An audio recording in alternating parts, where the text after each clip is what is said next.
আমার বাড়িতে ঢুকতে দিলে আমার মারধর করে হামলা করে যে মাইরে ফেলাইবো।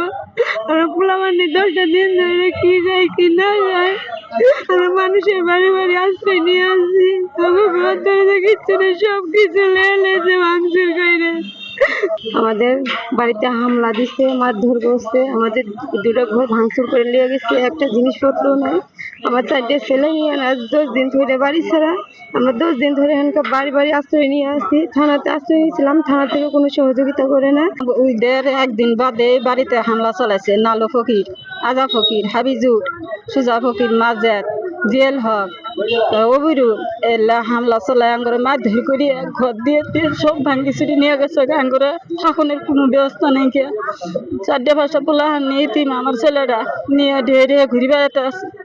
থানা পাচ্ছি, থানা থেকে দিচ্ছি শিখেছে কোনো পাই না আমরা। সুজা ফকির, মাজেদ ফকির সবাই মিলে বিচারের কথা কয়ে আমাদের দূর করে বেড়া টেরা সব কিছু খুলে নিয়ে, কানের গয়না টয়না সব কিছু খুলে নিয়ে চলে যায়।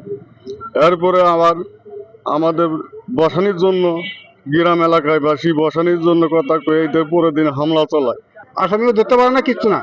তাই আরো আমার তখন ভাড়া নিয়ে যায়, পুলিশকে আগে কয় আসামিও আগে কয় দেয়, আসামিও কয় দেয়, আসামি বলে তো হয় আগেই থানা কোনো বিচারি দিতে আসে না, আমরা ঢের ঘুরতে আসি। আমার উপরে হামলা চলার পরে আমার ভাসুরের ছেলেরা, ভাসুর সহ আমার যারা সহ যখন আগে যা তাদের উপরে হামলা চলাই নিষ্কৃত হবে। যেমন ভাসুরের ছেলের হাত ভেঙে দিছে, মাথা ফাটিয়ে দিছে, আর একটা ভাসুরের ছেলের চোখে। গত 30 মে ইসলামপুর থানাধীন চীনাদুলি ইউনিয়নের দক্ষিণ চীনাদুলি শাকিনে জমি সংক্রান্ত বিরোধের জেরে একটি মারামারি ঘটনা সংঘটিত হয়। এই অভিযোগ প্রাপ্তির সাপেক্ষে গত 1 জুন অত্র থানায় একটি মামলা রুজু হয়। মামলা রুজু হওয়ার পর ঘটনাস্থল পরিদর্শন সহ আসামি গ্রেপ্তারের চেষ্টা করা হয় এবং ইতিমধ্যে 8 জন আসামি বিজ্ঞ আদালতে হাজির হয়ে জামিনে মুক্ত হয়েছে। বাকি আসামিদেরও গ্রেপ্তারের চেষ্টা অব্যাহত আছে।